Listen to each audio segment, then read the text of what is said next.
ഇന്ന് കേരളം എന്നുള്ളത് ജീവിക്കാൻ കൊള്ളാത്തവരുടെ നാടായിട്ട് മാറണം. നമുക്ക് നമ്മുടെ കേരളത്തെ വീണ്ടെടുക്കണമെങ്കിൽ BJP വരണം. എമ്പുരാനുള്ള അതേ ആവിഷ്കാര സ്വാതന്ത്ര്യം എന്തുകൊണ്ടാണ് കേരള സ്റ്റോറി 2 എടുക്കാത്തത്? ഇന്ന് വരെ പൃഥ്വിരാജ് ഓൺ ക്യാമറ പ്രതികരിച്ചിട്ടുണ്ടോ എമ്പുരാനെ പറ്റി? എന്താ മിണ്ടാത്തെ? അന്ന് മാളത്തിൽ ഒളിച്ചതല്ലേ, വിനീതരെ ഞാൻ പൃഥ്വിരാജിനെ കണ്ടിട്ടില്ല. അവിടെയാണ് കേരള സ്റ്റോറിയും എമ്പുരാനും തമ്മിലുള്ള വ്യത്യാസം. കേരളത്തിൽ നടന്നൊരു സംഭവം പാൻ ഇന്ത്യയിലേക്ക് പടരുന്നു എന്നതാണല്ലോ ആ പേര് കൊണ്ട് സംവിധായകൻ അർത്ഥമാക്കുന്നത് ആണല്ലോ. അത് കാണിക്കുമ്പോൾ എന്തിനാണ് നമുക്കിത്ര ബഹളം വെക്കാൻ? മുംബൈ പോലീസ് എന്ന് പറഞ്ഞൊരു സിനിമ എടുത്തിട്ട് മുംബൈക്കാരെല്ലാം കൂടെ പ്രശ്നം ഉണ്ടാക്കുന്നത്. ശബരിമല എന്നുള്ളത് അങ്ങനെ ഒരു രാഷ്ട്രീയ അജണ്ടയുടെ കേന്ദ്രമല്ലല്ലോ.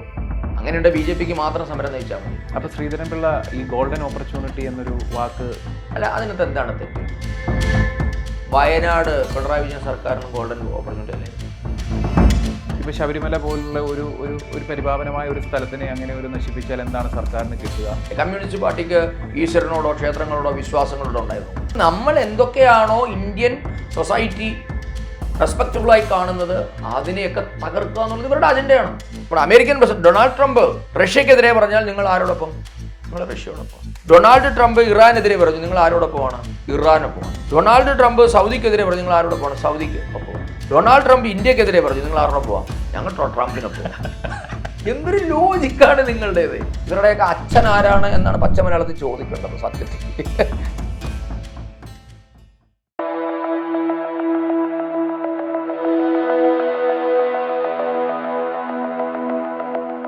നമ്മുടെ കേരളത്തിൽ മാത്രമല്ല വിശ്വാസി സമൂഹത്തിൻ്റെ ഏറ്റവും വലിയൊരു അസറ്റാണ് ശബരിമല ക്ഷേത്രം എന്ന് പറയുന്നത്. ഏകദേശം കഴിഞ്ഞ ഒരു 10 വർഷമല്ല, ഒരു 10 വർഷത്തിൽ താഴെ ശബരിമല ക്ഷേത്രം ഫേസ് ചെയ്തുകൊണ്ടിരിക്കുന്നത് വലിയ വലിയ പ്രശ്നങ്ങളാണ്. ഇപ്പോൾ യുവതീ പ്രവേശനം ഉൾപ്പെടെ, ഇപ്പോൾ സ്വർണ്ണപ്പാളികളുടെ പ്രശ്നങ്ങൾ ഉൾപ്പെടെ. ശരിക്കും ഇതിൽ BJP എന്തൊക്കെയാണ് BJPയുടെ നിലപാട്? BJP എന്താണ് സ്വീകരിച്ചിട്ടുള്ള നയങ്ങൾ? അത് മാത്രമല്ല, ഇപ്പോൾ ശബരിമല യുവതീ പ്രവേശനവുമായി ബന്ധപ്പെട്ടിട്ട് പത്തനംതിട്ടയിൽ വരെയുള്ളായിരുന്നു BJPയുടെ സമരം. ആ ഒരു ലെവലിലേക്ക് ശ്രീധരൻപിള്ള സാറായിരുന്നു തോന്നുന്നു അന്ന് സംസ്ഥാന പ്രസിഡന്റ്. പത്തനംതിട്ടയിലേക്ക് BJP സമരം അവിടം വരെ മതി, പിന്നെ ബാക്കി കർമ്മസമിതി രൂപീകരിച്ചു, RSSന്റെ സംവിധാനത്തിൽ പോകുന്നു എന്നൊക്കെയുള്ള തരത്തിലേക്കായിരുന്നു കാര്യങ്ങൾ പോയത്. ഇപ്പം സ്വർണം കട്ട കേസാണെങ്കിൽ പോലും തന്നെ അവിടെ ഇവിടെയും ചെറിയ പ്രതിഷേധങ്ങൾ കാര്യങ്ങളൊക്കെ നടന്നതല്ലാതെ ഒരു വ്യക്തമായി ഞങ്ങൾ ഭക്തർക്കൊപ്പമാണ് അല്ലെങ്കിൽ ആ ഒരു നിലപാട് കൃത്യമായി BJPക്ക് നിലകൊള്ളാൻ സാധിച്ചിട്ടുണ്ടോ? അല്ല, അത് ഫാക്ച്വലി ഇൻകറക്റ്റ് ആണ് ആദ്യത്തെ സ്റ്റേറ്റ്മെൻറ്റ്. എവിടെയാണ് BJP പത്തനംതിട്ട വരെ സമരം? പത്തനംതിട്ട മാത്രം സമരം നടത്തിയത് കോൺഗ്രസ് ആണ്, തെറ്റിപ്പോയതാണ്. UDF വലിയ സമരം പ്രഖ്യാപിക്കുന്നു. പത്തനംതിട്ടയിൽ ആദ്യ 2 ദിവസം സമരം നടത്തി പൊടുന്നനെ സമരം അവസാനിപ്പിച്ചു പോകാറുണ്ട്. ഞാൻ പത്തനംതിട്ടയിൽ നിന്നും തിരുവനന്തപുരത്തേക്ക് മാർച്ച് നടത്തിയ ആളാണ്. പത്തനംതിട്ട വരെ ആയിരുന്നില്ലല്ലോ സമരം. PS ശ്രീധരൻപിള്ള നയിച്ച വലിയ വിശ്വാസ സംരക്ഷണ ജാഥയുണ്ടായിരുന്നു പന്തളം കൊട്ടാരത്തിന്റെ മണികണ്ഠനാൽത്തറയിൽ നിന്നും തിരുവനന്തപുരത്തേക്ക്. അല്ല, ഞാൻ ഉദ്ദേശിച്ചത് ശബരിമല നിലയ്ക്കൽ ഭാഗത്തേക്ക്. അതാ പറഞ്ഞു, ഞാൻ പോയ ആളാ ആദ്യ ദിവസം.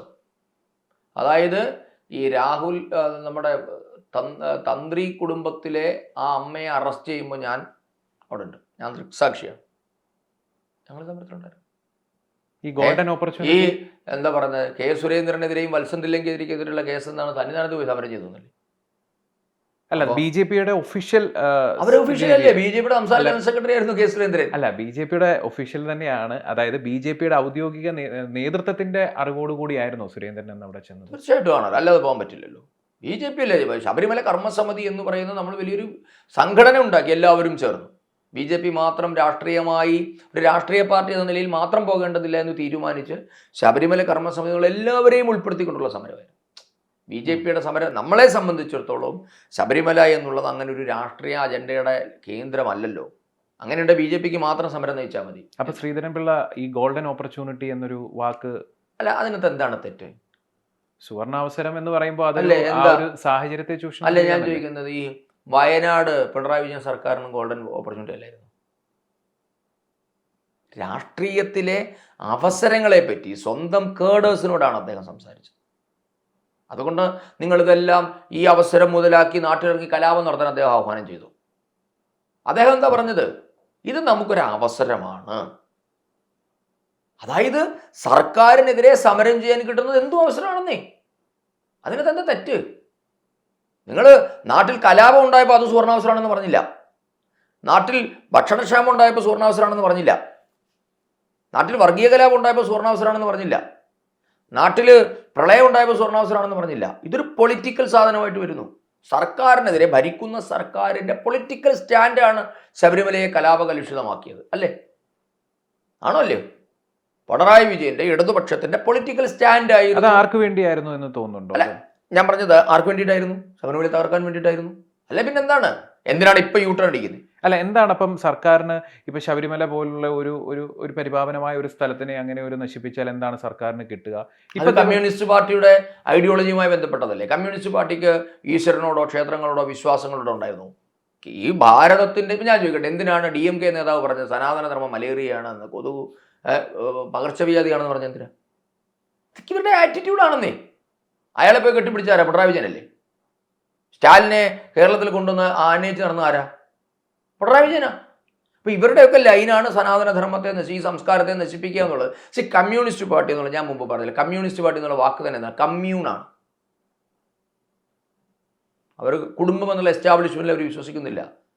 അതുകൊണ്ടല്ലേ ഇവിടെ താലി പൊട്ടിക്കൽ സമരം നടത്തിയില്ലേ? ചുംബന സമരവും ആർത്തവ സമരത്തിന് ശേഷം താലി പൊട്ടിക്കൽ സമരത്തിനാണ് നടത്തിയത്. അതുമായിട്ട് എന്തായിരുന്നു ബന്ധം? അതെ, നിങ്ങൾ കുടുംബം എന്നുള്ള പരിപാവനമായ സങ്കല്പത്തെ തകർക്കുക. അപ്പം നമ്മൾ എന്തൊക്കെയാണോ ഇന്ത്യൻ സൊസൈറ്റി റെസ്പെക്റ്റബിളായി കാണുന്നത് അതിനെയൊക്കെ തകർക്കുക എന്നുള്ളത് ഇവരുടെ അജണ്ടയാണ്. അതിനകത്ത് ആർക്കാ തർക്കം? നിങ്ങൾ കുടുംബം, കല്യാണം, ക്ഷേത്രം, വിവാഹം, എല്ലാത്തിനും അവരെതിരില്ലേ? ഇതൊന്നും വേണ്ട. കമ്മ്യൂണായിട്ട് മനുഷ്യൻ ജീവിക്കുക. അച്ഛനും അമ്മയും ഇല്ല, സഹോദരനും സഹോദരിയും ഇല്ല, ഭാര്യയും ഭർത്താവും ഇല്ല, കാടന്മാരെ പോലെ ജീവിക്കുക. അതുകൊണ്ടാണല്ലോ ഇപ്പോൾ കാടന്മാരെ പൊക്കി കൊടുത്ത് നടക്കുന്നത്. കാടന്മാരെന്ന് പറയുമ്പോൾ സത്യത്തിൽ അതൊരു പൊളിറ്റിക്കലി ഇൻകറക്റ്റ് വേർഡ് തന്നെയാണ്. അവർ വളരെ എന്താണ് പറയുന്നത്, ഹൈലി കൾച്ചേർഡ് മനുഷ്യരാണ് കാടന്മാർ. സത്യത്തിൽ നമ്മൾ വനത്തിൽ പോയി നോക്കണം അവരുടെ കൾച്ചറും ഡീസൻസിയും കാണണമെങ്കിൽ. അപ്പം ഞാൻ ഈ കാടൻ എന്ന ഉദ്ദേശ പദം പ്രാകൃത മനുഷ്യൻ എന്നുള്ള അർത്ഥത്തിലാണ്. അവരെ പോലെ ആകുക. സൊസൈറ്റിക്ക് യാതൊരു റൂൾസ് ആൻഡ് റെഗുലേഷൻസും വേണ്ട. എല്ലാ എസ്റ്റാബ്ലിഷ്മെന്റും നിങ്ങൾ തകർക്കൽ. നിങ്ങൾ നോക്കൂ, പോലീസിങ് അവർക്ക് താല്പര്യമുണ്ടോ? അവർ പറഞ്ഞു ഞങ്ങൾക്ക് പോലീസ്. കോടതിയിൽ അവർക്ക് വിശ്വാസമുണ്ടോ? ഞങ്ങൾക്ക് കോടതി. കോടതി പറഞ്ഞാലും ഞങ്ങൾ അംഗീകരിക്കില്ല. പോലീസ് സ്റ്റേഷനിൽ ബോംബ് ഉണ്ടാക്കുമെന്നാണ് പറയുന്നത്. കോടതി പറഞ്ഞാലും ഞങ്ങൾ അംഗീകരിക്കില്ല. വിദ്യാഭ്യാസ സമ്പ്രദായത്തെ പറ്റി എന്താ അവരുടെ താല്പര്യം? എന്താ? നിങ്ങൾ നോക്കൂ, കേരളത്തിൽ എന്താണ് ഫുൾ A+ കൊടുത്ത് പിള്ളേരെ ജയിപ്പിച്ചു കൊടുത്ത്. എഴുതാനും വായിക്കാനും അറിയുന്നുണ്ട് ഇപ്പോഴത്തെ പിള്ളേർക്ക്. ഞാൻ കാണിച്ചു തരാം. നമ്മുടെ കുഞ്ഞുങ്ങളുടെ വിദ്യാഭ്യാസ നിലവാരം പതറ്റിക്കായിട്ട് തകർന്നുപോയി. കേരളത്തിൻ്റെ ഏത് യൂണിവേഴ്സിറ്റി ഉണ്ട് നല്ല റാങ്കിങ് ഉള്ള ഒരു യൂണിവേഴ്സിറ്റി? പറയട്ടെ, ആരാ ഉന്നത വിദ്യാഭ്യാസ മേഖലയെ തകർത്തത്? BCom പാസ്സാവത്തിന് MComന് അഡ്മിഷൻ കൊടുക്കുന്ന നാടല്ലേ ഇത്? അപ്പം നിങ്ങൾ മുഴുവൻ എസ്റ്റാബ്ലിഷ്മെന്റിനെ തകർക്കുകയാണ്. സൊസൈറ്റിക്കകത്തേക്ക് നിങ്ങൾ കടത്തി വിടുന്നത് അരാജകത്വമാണ്. നിങ്ങൾ അരാജകത്വത്തെ പ്രോത്സാഹിപ്പിക്കുക. അതിന്റെ ഭാഗമാണ് ഇതെല്ലാം. അപ്പൊ ഈ ഇലക്ഷനുമായി ബന്ധപ്പെട്ടാണോ ഇപ്പൊ ഈ ദേവസ്വം ബോർഡിന്റെ ഈ മലക്കമറിച്ചില് ഇപ്പൊ ആണോ? CPM വിശദീകരിക്കട്ടെ. അല്ലേ പറയണ്ടേ?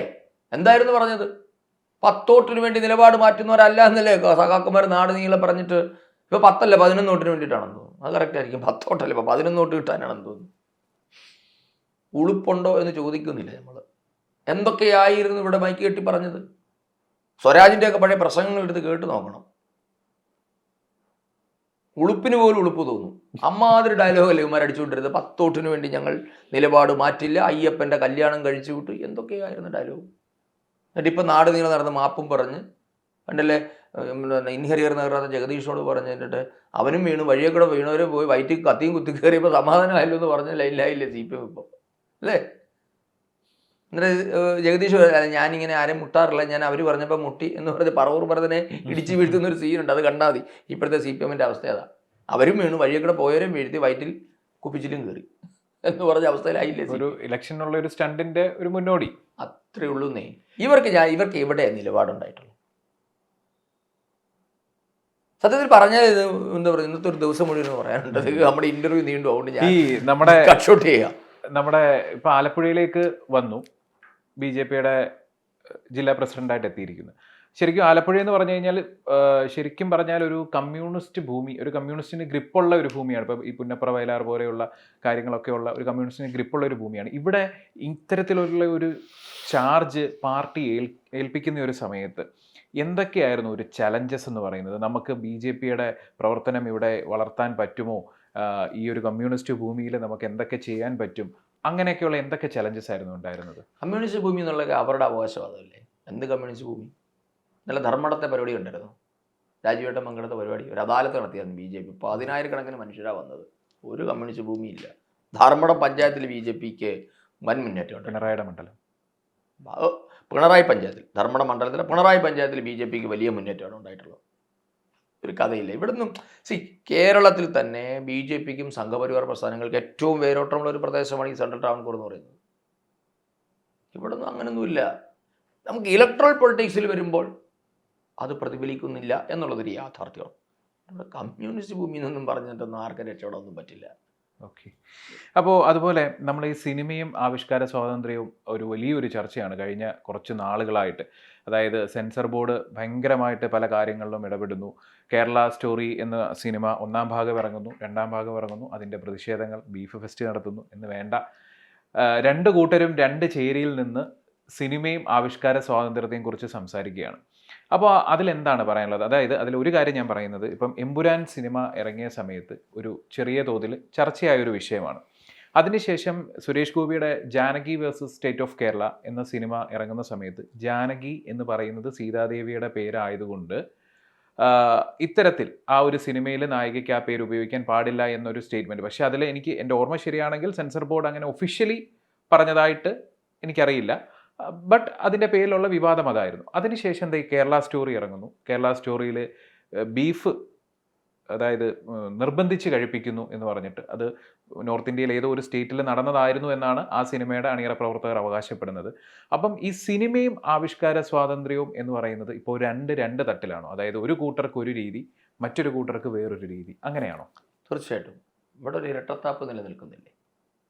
ഞാൻ വ്യക്തിപരമായിട്ട് ഈ ജാനകി വേഴ്സസ് സ്റ്റേറ്റ് ഓഫ് കേരളയുടെ വിവാദം ഉണ്ടായപ്പോൾ ഞാനൊരു ചാനൽ ചർച്ച പറഞ്ഞു, നമ്മളൊരു രീതിയിലും അതിനെ പ്രോത്സാഹിപ്പിക്കുന്നില്ല. അങ്ങനെ ഏതെങ്കിലും ഒരു പേര് കൊണ്ട് തകർന്നു പോകുന്നതല്ല ഇന്ത്യയുടെ സംസ്കാരവും ഇന്ത്യയുടെ സ്വാതന്ത്ര്യവും നമ്മളുടെ പാരമ്പര്യമൊന്നും. അങ്ങനെ തകരുന്നതാണ് തകരട്ടെ എന്നുള്ള ലൈനാണ് നമ്മൾ. അങ്ങനെയൊന്നും തുമ്മിയാത്രിക്ക് നമുക്കാണെ പോട്ടെ നമ്മൾ പറയില്ലേ, ആ ലൈനുള്ള. അങ്ങനെ ഒരു ജാനകി എന്നുള്ള പേരൊന്നും ആർക്കും കുത്തകയൊന്നുമല്ല. ശരിയാണ്, സീതാദേവിയുടെ പേര് തന്നെയാണ്. അതുകൊണ്ട് വേറൊരാളത് ഉപയോഗിച്ചുകൂടാ എന്നും നമുക്ക് പറയാൻ പറ്റില്ല. അത്തരം അതൊക്കെ അതൊന്നും സർക്കാരിൻ്റെ നയമല്ല. മുമ്പ് പറഞ്ഞ പോലെ രാജാവിനേക്കാൾ രാജഭക്തി കാണിക്കുന്ന ആരോ ചെയ്തായിരിക്കും. അതിന് ഏതെങ്കിലും BJPയുടെ പ്ലാറ്റ്ഫോമിൽ ഏതെങ്കിലും നേതാക്കന്മാർ സപ്പോർട്ട് ചെയ്ത് വന്നിരുന്നു? നമ്മൾ അപ്പോഴത്തെ അതിനെ തെറ്റെന്ന് തന്നെ നമ്മൾ പറഞ്ഞു. നമ്മുടെ സർക്കാരായിരിക്കും ഭരിക്കുന്നത്. കേന്ദ്ര ഗവൺമെൻറ് അറിഞ്ഞ കഥയൊന്നുമല്ല. കേന്ദ്ര ഗവൺമെൻറ് ആരെങ്കിലും പറഞ്ഞു? ആരും അതിനെ ഇതില്ല.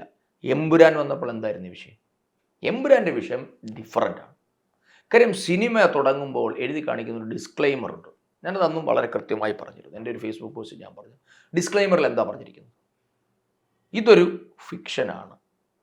ഞങ്ങൾ ഏതെങ്കിലും മതത്തെ, സംഘടനയെ, ഇൻസ്റ്റിറ്റ്യൂഷൻസിനെ, വ്യക്തികളെ, രാഷ്ട്രത്തെ അപമാനിക്കാൻ ഉദ്ദേശിച്ചെടുക്കുന്നതല്ല. ഒരു മുൻകൂർ ജാമ്യമാണോ എന്ന് പറഞ്ഞിട്ട് നിങ്ങൾ കാണിച്ചത് മുഴുവൻ ട്രൂ ഇൻസിഡൻസ് ആണ്. ട്രൂ ഇൻസിഡൻസ് കാണിക്കുമ്പോൾ അതിൻ്റെ ഫാക്ട്സ് ആൻഡ് ഫിഗേഴ്സിൻ്റെ പിൻബലം ഉണ്ടാകുന്നു. വേണോ വേണ്ടയോ? തീർച്ചയായിട്ടും. അവിടെയാണ് കേരള സ്റ്റോറിയും എമ്പുരാനും തമ്മിലുള്ള വ്യത്യാസം. കാശ്മീർ ഫയലും കേരള സ്റ്റോറിയും എടുത്ത 2 സംവിധായകന്മാരും പറഞ്ഞല്ലോ, നിങ്ങൾ ചോദിക്കൂ ഏത് അതിൽ അവർ കാശ്മീർ ഫയൽ എടുത്ത സംവിധായകൻ പറഞ്ഞു this is not a fiction എന്ന് പറഞ്ഞ് തൻ്റെ ഇടത്തോടാണ് എടുത്തത്. അവിടെയാണ് എമ്പുരാൻ്റെ പൃഥ്വിരാജും അനുരാഗ് കാശ്യപും തമ്മിലുള്ള വ്യത്യാസം. അനുരാഗ് കാശ്യപിന് നട്ടലുണ്ടായിരുന്നു. ഇന്ന് വരെ പൃഥ്വിരാജ് ഓൺ ക്യാമറ പ്രതികരിച്ചിട്ടുണ്ടോ എമ്പുരാനെ പറ്റി? എന്താ മിണ്ടാത്തെ? അന്ന് മാളത്തിൽ ഒളിച്ചതല്ലേ. വിനീതരെ ഞാൻ പൃഥ്വിരാജിനെ കണ്ടിട്ടില്ല. എമ്പുരാൻ 2 ഇറങ്ങിയ സമയത്ത് മാളത്തിൽ ഒളിച്ച പൃഥ്വിരാജ് ഇന്നേ വരെ രംഗത്ത് വന്നിട്ടുണ്ടോ? ഏതെങ്കിലും പോലെ പരസ്യത്തിൽ വന്നിട്ടുണ്ടാവും, അല്ലാതെ പബ്ലിക് സ്പേസിൽ നമ്മൾ കണ്ടിട്ടില്ല. ഏറ്റവും അവസാനം മുരളി ഗോപി കഴിഞ്ഞ ആഴ്ച എന്തോ പറഞ്ഞു, ടച്ചിട്ട് ഒരാൾ സംസാരിക്കാത്തത് തൻ്റെ ഇടമില്ല. അവർ കാണിച്ചത് തെറ്റാണെന്ന് അവർക്ക് ബോധ്യമുള്ളതുകൊണ്ടുണ്ടായിരുന്നത്. പക്ഷെ കാശ്മീർ ഫയൽസിൻ്റെ സംവിധായകൻ തൻ്റെ ഇടത്തോടെ പ്രസ് ക്ലബ്ബിൽ വാർത്താ സമ്മേളനം നടത്തി പറഞ്ഞില്ലേ, ഞാൻ ഈ കാണിച്ചിരിക്കുന്ന ഓരോ സീനിനും ഞാൻ ഉത്തരവാദിയാണ്. പിൻബലം ഞാൻ തരാം. നിങ്ങൾ ചോദിച്ചോളൂ, ഏത് സീനിനാണ് നിങ്ങൾക്ക് ബാക്ക് ഫയൽ വേണ്ടത്? അയാൾ പറഞ്ഞു ഇതൊരു സിനിമയായിട്ട് നിങ്ങൾ ഇതൊരു ഡോക്യുമെൻ്ററി ആണെന്ന് പറഞ്ഞാണ് എടുത്തത്. കശ്മീരിൽ നടന്ന സംഭവങ്ങളുടെ ഡേറ്റ് ഇട്ട് പത്ര കട്ടിങ്സ് കാണിച്ചിട്ടാണ് ആ സിനിമയെ ചിത്രീകരിച്ചിരിക്കുന്നത്. അതാണ് കശ്മീർ ഫയലും ഇതെന്നുള്ളത്. കേരള സ്റ്റോറിയുടെ സംവിധായകൻ പറഞ്ഞില്ലേ, കേരള സ്റ്റോറി നടന്ന സംഭവമാണ്. ഇപ്പം രണ്ടാമത്തെ സിനിമ, ഞാൻ ആ സിനിമ കണ്ടിട്ടില്ല. ഞാൻ കേരള സ്റ്റോറി ഫസ്റ്റ് പാർട്ട് കണ്ട ഒരാളാണ്. ഞാൻ സെക്കൻഡ് പാർട്ട് കണ്ടിട്ടില്ല, തിരക്കുകൊണ്ട് കാണാൻ പറ്റിയില്ല, പിന്നെ ഇവിടെ ഉണ്ടായില്ല. അവിടെ നിങ്ങൾ നോക്കി ഇവരുടെ ആവിഷ്കാര സ്വാതന്ത്ര്യം എവിടെ പോയി? ആവിഷ്കാര സ്വാതന്ത്ര്യക്കാർ എന്തിനാണ് തിയേറ്ററിൽ പോയി അതിനെതിരെ രംഗത്ത് വന്നത്? പ്രതിഷേധിച്ചു. ആവിഷ്കാര സ്വാതന്ത്ര്യമാണ് എല്ലാവർക്കും വേണ്ടേ? എമ്പുരാനുള്ള അതേ ആവിഷ്കാര സ്വാതന്ത്ര്യം എന്തുകൊണ്ടാണ് കേരള സ്റ്റോറി 2 കൊടുക്കാത്തത്? എന്താണ് കേരള സ്റ്റോറി 2ന്റെ പേരെന്താ? യഥാർത്ഥ പേരെന്താ? കേരള സ്റ്റോറി ഗോസ് ബിയോണ്ട് എന്നല്ലേ. അപ്പൊ കേരളത്തിന്റെ അതിര് കടന്നു പോകുന്ന ഒരു സംഭവത്തിനേക്കാട്ടാണ് കേരളത്തിൽ നടന്ന ഒരു സംഭവം പാൻ ഇന്ത്യയിലേക്ക് പടരുന്നു എന്നതാണല്ലോ ആ പേര് കൊണ്ട് സംവിധായകൻ അർത്ഥമാക്കുന്നത്, ആണല്ലോ. അത് കാണിക്കുമ്പോൾ എന്തിനാണ് ഈ നമുക്കിത്ര ബഹളം വെക്കാൻ? ആവിഷ്കാര സ്വാതന്ത്ര്യക്കാരാണെങ്കിൽ നടക്കട്ടെ, ചർച്ചകളെ നിങ്ങൾ പ്രോത്സാഹിപ്പിക്കണ്ടേ? ഇന്ത്യയുടെ ചരിത്രത്തിൽ, കേരളത്തിന്റെ ചരിത്രത്തിൽ ആദ്യമായിട്ടില്ല സെൻസർ ബോർഡ് അംഗീകാരം കൊടുത്തൊരു പടത്തിന് തിയേറ്ററുകാരെ വരട്ടി പ്രേക്ഷകരെയും ഇറക്കി വിടുന്നത്. ഇതാണോ ആവിഷ്കാര സ്വാതന്ത്ര്യക്കാര്? പോയി വേറെ പണി നോക്കാൻ പറയണം. അതൊന്നും ആവിഷ്കാര സ്വാതന്ത്ര്യമല്ല സാർ. പിന്നെ ഒരു കാര്യമാണ് ഞാൻ പറയാം, ഈ കേരള സ്റ്റോറി ബിയോണ്ടിനകത്ത് കേരള എന്നുള്ള പേര് ഉപയോഗിക്കുന്നതാണോ? എന്താ നിങ്ങളുടെ പ്രശ്നം? അപ്പം ഞാൻ ചോദിക്കട്ടെ, പണ്ട് എന്താണ് മുംബൈ പോലീസ് എന്ന് പറഞ്ഞൊരു സിനിമ എടുത്തിട്ടില്ലേ? മുംബൈക്കാരെല്ലാം കൂടെ പ്രശ്നം ഉണ്ടാക്കാൻ വന്നു. നമ്മൾ എന്തെല്ലാം കാര്യങ്ങളെല്ലാം കടിക്കുന്നു. അതുകൊണ്ട് ആ നാട്ടുകാരെ എല്ലാം അധിക്ഷേപിക്കലാണോ ഈ സിനിമ?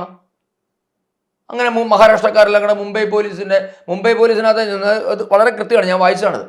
മുംബൈ പോലീസ് പൃഥ്വിരാജിന്റെ സിനിമയല്ലേ? അതെ. ആ പൃഥ്വിരാജിന്റെ സിനിമയുടെ ക്യാരക്ടർ എന്താ?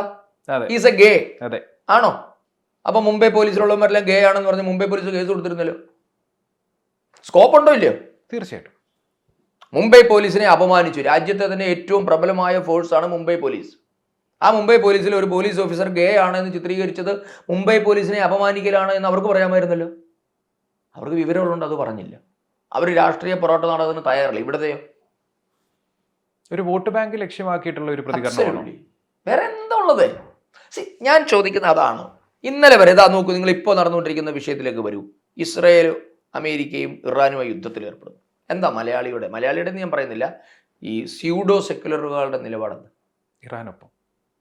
ഇന്നലെ വരെ അന്നം തന്ന രാജ്യങ്ങൾ എവിടെ പോയി? ബൂർഷകൾ. ഇന്നലെ വരെ ഇവിടെ സൗദി അറേബ്യയിൽ എന്തെങ്കിലും നാണം കെട്ട സംഭവം നടന്നാൽ, ഇറാനിൽ സംഭവം നടന്നാൽ മലയാളിക്ക് പ്രതികരിച്ചുകൂടാ. കാര്യം അന്നം തരുന്ന നാടാണ്. ഇവരുടെ പറച്ചിലൂടെ സൗജന്യമായിട്ട് മലയാളിയോടെ ഇപ്പോൾ എല്ലുമുറിയെ പണിയെടുത്ത് പൈസ ഉണ്ടാക്കുന്നതാണ്. ഒരുത്തിൻ്റെ സൗജന്യമല്ല. മലയാളി ഇല്ലായിരുന്നെങ്കിൽ ഈ കാണുന്ന ഒരു ഗൾഫ് രാജ്യം ഉണ്ടാകാനും പോകുന്നില്ല. കഷ്ടപ്പെട്ട് മലയാളിയുടെ രക്തത്തിലും വിയർപ്പിലും ഉണ്ടായതാണ് ദുബായ് അടക്കമുള്ള നഗരങ്ങൾ. മലയാളിയുടെ വിയർപ്പും രക്തവുമാണത്. അവിടെ പോയി കഷ്ടപ്പെട്ടിട്ട് തന്നെയാണ്. അല്ല സൗജന്യമായിട്ട് ഒരുത്തിനും അന്ന കൂട്ടിയതൊന്നുമല്ല നമ്മളെ. അതുവിടെ അക്കാര്യത്തെപ്പറ്റി ചർച്ചയൊന്നും വേണ്ട. അപ്പോൾ സൗദി അറേബ്യയിലോ ദുബൈയിലോ കുവൈറ്റിലോ ഖത്തറിലോ ഒരു എന്താണ് പറയുന്നത്, ഇല്ലീഗലായിട്ടൊരു കാര്യം നടന്നാൽ പറയാൻ പാടില്ല. അപ്പോൾ അന്നം തരുന്ന രാജ്യമായി അല്ലേ? ഇന്ന് ഇറാൻ ചുറ്റുപാടുള്ളവനെയൊക്കെ അടിക്കുകയാണ്.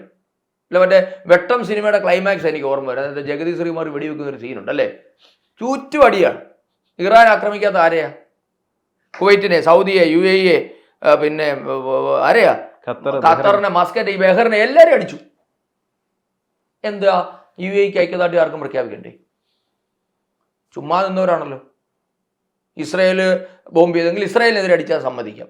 ഇറാനിൽ ബോംബിട്ടത് UAE അല്ല, ഇറാനിൽ ബോംബിട്ടത് ബഹറിനല്ല, മസ്കറ്റല്ല, ഖത്തറല്ല. ഖത്തർ വലിയ എന്താ പറയുക ISIS ആസ്ഥാനം ഉണ്ടായിരുന്ന രാജ്യം, അവരല്ല. അപ്പം അവരെയൊക്കെ ഇവരടിക്കുക. അന്നേരം അന്നം തരുന്ന രാജ്യമില്ല. അന്നേരമെല്ലാം നമ്മൾ ഇറാനോടൊപ്പം.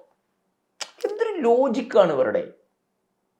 അപ്പം നമ്മളുടെ നിങ്ങൾ മതേതരത്വം എന്ന് പറഞ്ഞ് അത് നേർത്ത് എവിടേക്കാ ഇല്ലാതാവുന്ന ടെററിസത്തിലേക്ക് പോവാണ്. സെക്യുലറിസം എന്നുള്ളത് ടെററിസമായി അധപ്പതിപ്പിക്കുകയാണ് നിങ്ങൾ. എടാ, ഇറാനിലെ ജനങ്ങൾക്ക് വിഷമമില്ല. ആയത്തുള്ള ഖൊമേനി എങ്ങനെയാലും തീർന്നു പോയി എന്നുള്ള സന്തോഷത്തിലാണ് അവർ. ഇയാൾ ചെയ്തു കൂട്ടിയ ക്രൂരതകൾ അതിന് അമേരിക്കയ്ക്ക് റൈറ്റ് ഉണ്ടോ എന്നുള്ളത് രണ്ടാമത്തെ. That's A debatable point. നമുക്കത് ഡിബേറ്റ് ചെയ്യാം. പരമാധികാരം ആ പോയിന്റിൽ ഡിബേറ്റ് ചെയ്യാം. പക്ഷേ എന്താ മലയാളിയുടെ സോക്കട് എന്താ? ആയത്തുള്ള കൊമേനി ആരെ ഇവിടെ AKG സെന്ററിൽ നിന്ന് ശമ്പളം മേടിക്കുന്നവനായിരുന്നു. നമുക്ക് മനസ്സിലാവണില്ല ഇവരുടെ ആരാണ്. ഈ ഇറാനുകാർക്ക് കുഴപ്പമില്ല, ഇറാഖിന് കുഴപ്പമില്ല, സൗദിക്ക് കുഴപ്പമില്ല, ഖത്തറിന് കുഴപ്പമില്ല, ഇവർക്ക് ആർക്കും കുഴപ്പമില്ല. ഇവിടെ കിടക്കുന്നവർക്കാണ് പ്രശ്നം അല്ലേ? മുമ്പ് പറഞ്ഞല്ലോ, സൗദി അറേബ്യയുടെ പ്രിൻസസും അവരുടെ മക്കളും മോഡേൺ 2 പീസിൽ നടക്കുന്നുണ്ട്, ബിക്കിനി ഇട്ട് പോലും അവർ നടക്കുന്നുണ്ട്. അവർക്കൊരു പ്രശ്നമില്ല.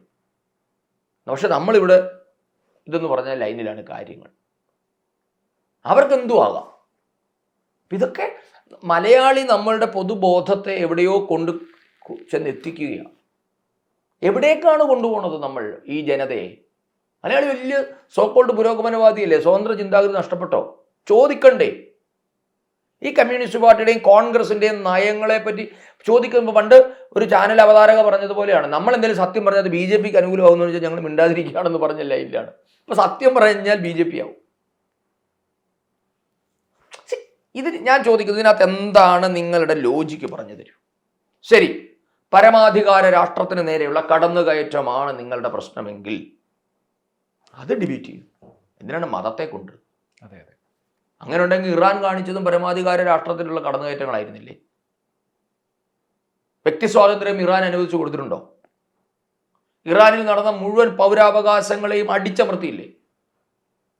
ഒരു പെൺകുട്ടി മറ്റേ ഹിജാബ് ധരിച്ചപ്പോൾ മുടിയിഴ പുറത്ത് കണ്ടു എന്ന് പറഞ്ഞ് പരസ്യമായിട്ട് വെടിവെച്ചു കൊന്നില്ലേ? എന്തേ നിങ്ങൾ മിണ്ടാതിരിക്കുന്നു? അതിനെപ്പറ്റിയൊന്നും ഇവർക്ക് നാദിയ മുറാദ് എന്ന് പറയുന്ന ഒരു പെൺകുട്ടിയുടെ ദ ലാസ്റ്റ് ഗേൾ എന്ന് പറയുന്ന ഒരു ആത്മകഥയുണ്ട്, വായിച്ചു നോക്കണം. എങ്ങനെയാണ് തീവ്രവാദ ക്യാമ്പിൽ നിന്ന് ആ പെൺകുട്ടി രക്ഷപ്പെട്ടതെന്നുള്ള എഴുതിയിട്ടുണ്ട്. എന്താണ് അവിടെ സംഭവിക്കുന്നത്, ISISന്റെ ഭീകരത എന്നാണ് ആ കുട്ടി എഴുതിയിട്ടുണ്ട്. അത് നമ്മൾക്ക് ചർച്ചയില്ല. നിങ്ങൾ പറയുന്നതിലേക്ക് മാത്രം നമ്മുടെ ശ്രദ്ധ കൊണ്ടുവരണം. നടക്കുന്ന കേസല്ല. നമ്മൾ തെറ്റിനെ തെറ്റെന്ന് തന്നെ പറയണം, അത് ഇറസ്പെക്റ്റീവ് ഓഫ് റിലീജിയൻ. എന്തിനാണ് അവിടെ മതത്തിന്റെ പരിചയ? മതത്തിന്റെ പരിചയമാണെങ്കിൽ സൗദി മതരാഷ്ട്രമല്ലേ? അതെ, അവർക്ക് പ്രശ്നമില്ലല്ലോ. അവർ ഇറാനെതിരാണ്. കുവൈറ്റ് ഇസ്ലാമിക രാഷ്ട്രമല്ലേ? ഖത്തർ ഇസ്ലാമിക രാഷ്ട്രമല്ലേ? അപ്പൊ ഇവിടെ മതമല്ല പ്രശ്നം, മറ്റെന്തൊക്കെയാണ്, അത് അവർ തീർക്കട്ടെ എന്ന ലൈനല്ലേ നമ്മൾ സ്വീകരിക്കേണ്ടത്. നമുക്ക് എന്തിനകത്ത് പ്രശ്നം? ഇന്നലെ ഒരാൾ ചോദിച്ചതുപോലെ മറ്റേ എന്താണ് ഇറാൻ, നമ്മുടെ അമേരിക്കൻ പ്രസിഡന്റ് ഡൊണാൾഡ് ട്രംപ് റഷ്യക്കെതിരെ പറഞ്ഞാൽ നിങ്ങൾ ആരോടൊപ്പം? നിങ്ങൾ റഷ്യയോടൊപ്പം. ഡൊണാൾഡ് ട്രംപ് ഇറാനെതിരെ പറഞ്ഞു, നിങ്ങൾ ആരോടൊപ്പമാണ്? ഇറാനൊപ്പമാണ്. ഡൊണാൾഡ് ട്രംപ് സൗദിക്കെതിരെ പറഞ്ഞു, നിങ്ങൾ ആരോടൊപ്പമാണ്? സൗദിക്ക് ഒപ്പമാണ്. ഡൊണാൾഡ് ട്രംപ് ഇന്ത്യക്കെതിരെ പറഞ്ഞു, നിങ്ങൾ ആരോടൊപ്പമാ? ഞങ്ങൾ ട്രംപിനൊപ്പം. എന്തൊരു ലോജിക്കാണ് നിങ്ങളുടേത്? നിങ്ങൾ നോക്കൂ, ഈ കമ്മ്യൂണിസ്റ്റുകാരന്മാർ ഉണ്ടാക്കിക്കൊണ്ടുവരുന്ന നറേറ്റീവ് ഇതല്ലേ? എത്ര എത്ര ബാലിശമെന്നോ പരിഹാസ്യമെന്നോ എന്താ ഇതിനെ പറയേണ്ടത്? നിങ്ങളുടെ ശത്രുവാണ് ഡൊണാൾഡ് ട്രംപ്. ട്രംപ് എന്തു പറഞ്ഞാലും നിങ്ങൾ ട്രംപിനെതിരാണ്. പക്ഷെ ട്രംപ് എന്തെങ്കിലും ഇന്ത്യക്കെതിരെ പറഞ്ഞാൽ ട്രംപ് പറഞ്ഞാണ് ശരി. ഇവരുടെയൊക്കെ അച്ഛൻ ആരാണ് എന്നാണ് പച്ച മലയാളത്തിൽ ചോദിക്കേണ്ടത് സത്യത്തിൽ, അല്ലേ? സത്യത്തിൽ അതല്ലേ ലൈൻ ഇവിടുത്തെ. അപ്പൊ ഇത് ഈ രോഗം എന്നുള്ളത് ഇലക്ട്രൽ രോഗമാണ്. ഇലക്ഷനും അടുക്കുമ്പോൾ ഉണ്ടാകുന്ന ഒരു രോഗം. അപ്പം ആ ഒരു രോഗത്തിന് ജനങ്ങൾ മറുപടി കൊടുക്കട്ടെ. ഇപ്പം ഇത് ഇതേ ലൈനല്ലേ കോൺഗ്രസ്? നമ്മളിപ്പോൾ കമ്മ്യൂണിസ്റ്റ് പാർട്ടി എന്ന് പറയുമ്പോൾ അവരുടെ മാത്രമല്ല, കോൺഗ്രസിൻ്റെ ലൈൻ എന്താ VD സതീശൻ പറഞ്ഞത്? ജമാഅത്തെ ഇസ്ലാമി മതേതര കക്ഷിയാണെന്നാണ്. അത് അവർ പോലും സമ്മതിക്കുന്നില്ല. സതീശനാണ് അവർക്ക് തട്ടിക്കുന്നത്. ജമാഅത്തെ ഇസ്ലാമിക്കാർ ഇന്നേരെ പറഞ്ഞിട്ടില്ല ഞങ്ങൾ മതേതരാണ്. അവർ ഏതെങ്കിലും ഒരു സ്റ്റേറ്റ്മെൻറ്റ് ഞാൻ വെല്ലുവിളിക്കുകയാണ് കേരളത്തിലെ കോൺഗ്രസ് നേതാക്കന്മാർ. ജമാഅത്തെ ഇസ്ലാമി ഞങ്ങൾ മതരാഷ്ട്രവാദം ഉപേക്ഷിച്ചു. 2047 ആകുമ്പോൾ ഇന്ത്യയെ ഇസ്ലാമിക രാഷ്ട്രമാക്കണം, പ്രഖ്യാപിത നയമാണ്. ഇത് ജമാഅത്തെ ഇസ്ലാമിയുടെ കേരള അമീർ പറഞ്ഞതല്ല, അവരുടെ സ്ഥാപകൻ പറഞ്ഞതാണ്. മൗദൂദിയുടെ ആശയമാണ്. മൗദൂദി പറഞ്ഞു ഇന്ത്യ ഇസ്ലാമിക രാഷ്ട്രമാക്കലാണ് ജമാഅത്തെ ഇസ്ലാമിയുടെ ലക്ഷ്യം എന്ന് പറഞ്ഞാൽ താലിബാനെ പോലെ, സിറിയയെ പോലെ, ഇറാനെ പോലെ ഇന്ത്യ ആക്കണം എന്ന്. അപ്പോൾ സതീശൻ പറയാണ് ജമാഅത്തെ ഇസ്ലാമി അവരത് ഉപേക്ഷിച്ചത്. അപ്പം നോക്കൂ നിങ്ങൾ. അപ്പം മതേതരത്വം എന്ന് പറഞ്ഞാൽ എന്താ? ആൻറ്റി ഹിന്ദു ആയാൽ മതേതരനായി. നിങ്ങൾ പ്രോ മുസ്ലിമും അല്ല, നമുക്ക് പ്രോ മുസ്ലിം ആയാലും സഹിക്കാം. ഇന്ന് പ്രോ ടെററിസ്റ്റാണ്. പ്രോ മുസ്ലിമും പ്രോ ടെററിസ്റ്റും രണ്ടാണ്. നമ്മൾ മുസ്ലിംസിനെതിരല്ല. നിങ്ങൾ പ്രോ മുസ്ലിം ആയിക്കൊള്ളൂ, ട്രൂ ഇസ്ലാം എന്ത് പറയുന്നു നിങ്ങൾ അതിനോടൊപ്പം പോകും. എത്രയോ സമാധാനം പറയുന്ന ഇസ്ലാമിക രാജ്യങ്ങളെ ഇവർക്ക് ആർക്കെങ്കിലും ഇഷ്ടമാണോ? ഇവർക്ക് ഡിക്റ്റേറ്റേഴ്സിനെയാണ് താല്പര്യം, കാടൻ സമ്പ്രദായം നടപ്പാക്കുന്നവരോടാണ് ഇവർക്ക്. അപ്പൊ ഇവർക്ക് ടെററിസ്റ്റുകളോടാണ് താല്പര്യം. അതെന്താ പ്രശ്നം? ഞാൻ ഇന്നലെ കണ്ടു, ഒവൈസിയുടെ ഒരു സ്റ്റേറ്റ്മെന്റ് കണ്ടു. ഒവൈസി വളരെ മനോഹരമായി പറഞ്ഞില്ലേ, എൻ്റെ തന്തയല്ല ഇറാൻ, മേരാ ബാപ്പ് ഭാരത് എന്നാണ് അദ്ദേഹം പറഞ്ഞത്. എൻ്റെ തന്തയുടെ രാജ്യം ഭാരതമാണെന്നാണ്. ഞാൻ ഭാരതത്തിൽ നടക്കുന്നതിനെ പറ്റി കൺസേൺ ആവുള്ളൂ, ഞാനിതിന് ഇറാനിൽ നടക്കുന്നതിനെ പറ്റി സംസാരിക്കണമെന്ന് അദ്ദേഹം ചോദിച്ചത്. ആ ഒരു വിവേചന ബുദ്ധി പോലും ഒവൈസി സെക്കുലർ ആണെന്ന് ആരും പറയുന്നില്ല. ഒവൈസി കറ തീർന്ന വർഗീയവാദിയാണ്. പക്ഷേ ഇവിടെ മതേതര കുപ്പായം അണിഞ്ഞ് നടക്കുന്ന VD സതീശനോ രമേശ് ചെന്നിത്തലയ്ക്കോ ഇത് പറയാനുള്ള തൻ്റെ ഇടമില്ല, ഒവൈസി പറഞ്ഞത് പോലും. അപ്പൊ ഇവരുടെ സെക്യുലറിസം എന്നാൽ ടെററിസമായി അധപ്പതിച്ചു. സെക്യുലറിസം ടെററിസം അല്ല സർ, ഡിഫറെൻ്റ് ആണ്. നിങ്ങൾ മതന്യൂനപക്ഷങ്ങളേക്കും, അവിടെയാണ് BJPയുടെ മതേതരത്വം. BJP എന്താ പറയുക, സർവ്വധർമ്മ സമഭാവന, എല്ലാവരോടും ഒരുപോലെ പെരുമാറും, അതാണ് സെക്യുലറിസം. പക്ഷെ ഇതിപ്പോൾ നിങ്ങൾ ആദ്യം എന്തായി, ആൻറ്റി ഹിന്ദുവായി, അല്ല ആദ്യം പ്രോ മുസ്ലിമായി, ആൻറ്റി ഹിന്ദുവായി, പ്രോ മുസ്ലിമായി, ഇന്നാ പ്രോ മുസ്ലിം കളഞ്ഞു. ഇന്നൊരു പ്രോ മുസ്ലിം അല്ല, പ്രോ ടെററിസ്റ്റ് ആയിട്ട് മാറി. ഇന്ന് മുസ്ലിം സംരക്ഷണം അല്ല അവരുടെ ലക്ഷ്യം, അവരുടെ ലക്ഷ്യം ടെററിസ്റ്റുകളുടെ സംരക്ഷണം. അതുകൊണ്ടാണല്ലോ ജമാഅത്തെ ഇസ്ലാമിയെ വെള്ളപൂശുന്നത്, അതുകൊണ്ടാണല്ലോ SDPI വെള്ളപൂശുന്നത്. ഇത് അംഗീകരിച്ച് ഇത് കേരളത്തിൻ്റെ ജനത ചർച്ച ചെയ്യുമെന്ന് തന്നെയാണ് ഞങ്ങളുടെ വിശ്വാസം. ഓക്കെ ചേട്ടാ, അപ്പം നമ്മൾ കുറേ കാര്യങ്ങൾ സംസാരിച്ചു. ഇനി ഒരു 2 കാര്യങ്ങളൂടെ ഞാൻ ചോദിച്ചോട്ടെ. അതായത് ഇപ്പോൾ ഇലക്ഷൻ വരികയാണ്. ഒന്നാമത്തെ കാര്യം, കേന്ദ്രത്തിൽ നിന്ന് വരുന്ന ഒട്ടനവധി പദ്ധതികൾ കേരളത്തിലേക്ക് വരുന്ന സമയത്ത് ഇവരത് കൺവേർട്ട് ചെയ്ത് അതിൻ്റെ ക്രെഡിറ്റ് കേരള സർക്കാർ കൊണ്ടുപോകാറുണ്ടോ? ഒത്തിരിയുണ്ടല്ലോ, ഇഷ്ടം പോലെ ഉണ്ടല്ലോ. കൺവേർട്ട് ചെയ്ത് ക്രെഡിറ്റ് കൊണ്ടുപോയാലും നമുക്ക് വിഷമമില്ല, ഞാൻ ആ ഒരു ലൈൻകാരനാണ്. കൺവേർട്ട് ചെയ്തിട്ടായാൽ പോലും അവതരിപ്പിക്കണം, ജനങ്ങൾക്ക് കൊടുക്കണം. പക്ഷേ രാഷ്ട്രീയ വിരോധത്തിൻ്റെ പേരിൽ തടഞ്ഞു വെക്കുന്നത് ക്രൂരതയാണ്. അത് ചെയ്യാൻ പാടില്ല. നിങ്ങൾ കൺവേർട്ട് ചെയ്തോ പേര് മാറ്റിയോ ജനങ്ങൾക്ക് കിട്ടിയാൽ മതി, ജനത്തിന് ആത്യന്തികമായിട്ട് മനസ്സിലാവും. പക്ഷെ ഇവിടെ എത്ര പദ്ധതികളാണ് അതിക്രൂരമായി തടഞ്ഞു വെച്ചിരിക്കുന്നത്. എന്തുകൊണ്ടാണ് ഈ ആയുഷ്മാൻ ഭാരത് പദ്ധതിയിൽ കേരളം ഒപ്പിട്ടിട്ടില്ല? നമ്മുടെ വയോവന്ധൻ യോജന, എല്ലാ മനുഷ്യർക്കും irrespective of their financial status 70 വയസ്സ് കഴിഞ്ഞ എല്ലാ മനുഷ്യർക്കും സൗജന്യ ആരോഗ്യ ഇൻഷുറൻസ് കൊടുക്കുന്ന വയോവന്ധൻ പദ്ധതി എന്താ കേരളത്തിൽ നടപ്പാക്കാത്തത്?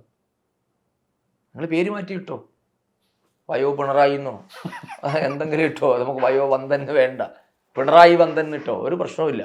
പക്ഷെ അതാ ജനങ്ങൾക്ക് കൊടുക്കണ്ടേ, അത് ക്രൂരതയാണ്. നിങ്ങൾ നോക്കൂ, PM ശ്രീ പദ്ധതി. PM ശ്രീ പദ്ധതിക്ക് എന്താ കുഴപ്പം? ഒപ്പിട്ടു, ഇപ്പോൾ പറയാണ് ഞങ്ങൾ പിന്മാറുക. ഇതാണ് അതാ ഞാൻ പറഞ്ഞത്. ഇവർക്ക് ഈ ഇലക്ഷൻ വരുമ്പോൾ മാത്രമേ ഉള്ളൂ. ഇതിപ്പോൾ ഇലക്ഷൻ വരുമ്പോഴാണ് ഈ പറയുന്നത് പിന്മാറിയെന്ന്. ഒരു പിന്മാറ്റവും ഇല്ല, പിന്മാറാനൊന്നും പറ്റുമൊന്നുമില്ല. ശിവൻകുട്ടി അതിങ്ങനെ വിവരക്കേട് പറയുന്നേ ഉള്ളൂ. ശിവൻകുട്ടിക്ക് അറിയാതൊക്കെ കാര്യങ്ങൾ. ഒരു പിന്മാറ്റവും ഇല്ല, മിണ്ടാതിരിക്കുമ്പോൾ. ഞങ്ങൾ പിന്മാറിയെന്നൊരു സ്റ്റേറ്റ്മെൻറ്റ് കൊടുത്തു, പിന്നെ മിണ്ടത്തില്ല. നമ്മൾ കാണാൻ പോന്നു, നമുക്കറിയില്ല പിന്മാറിയോ ഇല്ലയോ. എന്നാൽ രേഖ കാണിക്കട്ടെ. ഞങ്ങൾ PM ശ്രീ പദ്ധതിയിൽ നിന്ന് ഔപചാരികമായി പിന്മാറിയതായിട്ട് കത്തയച്ചോ?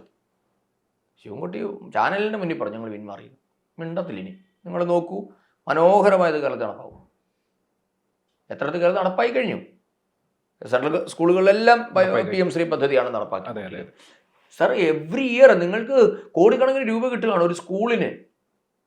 ആ സ്കൂളിലെ കുഞ്ഞുങ്ങളെ ടൂർ കൊണ്ടുപോകാൻ വരെ കേന്ദ്ര സർക്കാർ പൈസ കൊടുക്കും.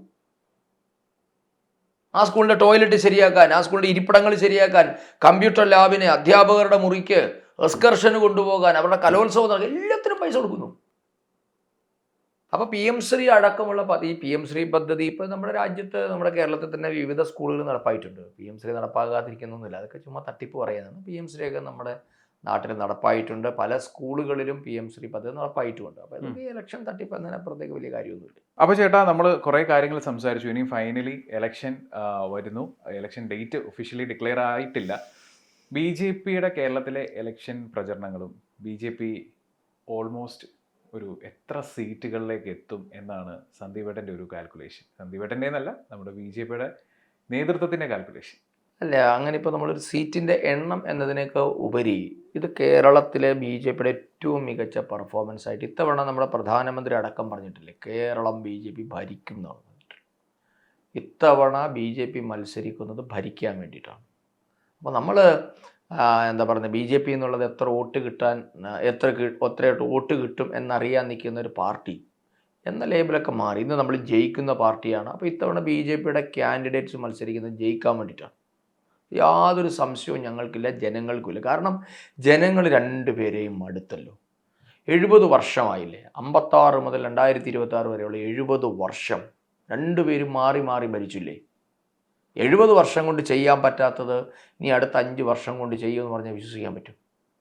അപ്പോൾ ജനങ്ങൾക്ക് ക്ലിയർ ആയിട്ടുള്ളൊരു വിഷനുണ്ട്. ആ വിഷൻ എന്നുള്ളത് കഴിഞ്ഞ 12 വർഷത്തെ ഒരു നരേന്ദ്രമോദിജിയുടെ ഭരണം കാണുകയാണ്. ആ ഭരണത്തിന് കീഴിൽ രാഷ്ട്രത്തിനുണ്ടായ ഒരു പരിവർത്തനമുണ്ട്. വെറുതെ വികസനം എന്നുള്ളതല്ല, ഒരു പരിവർത്തനം ഉണ്ടാകണം. അപ്പോൾ ആ പരിവർത്തനം കൊണ്ടുവരാൻ BJPക്ക് പറ്റുള്ളൂ.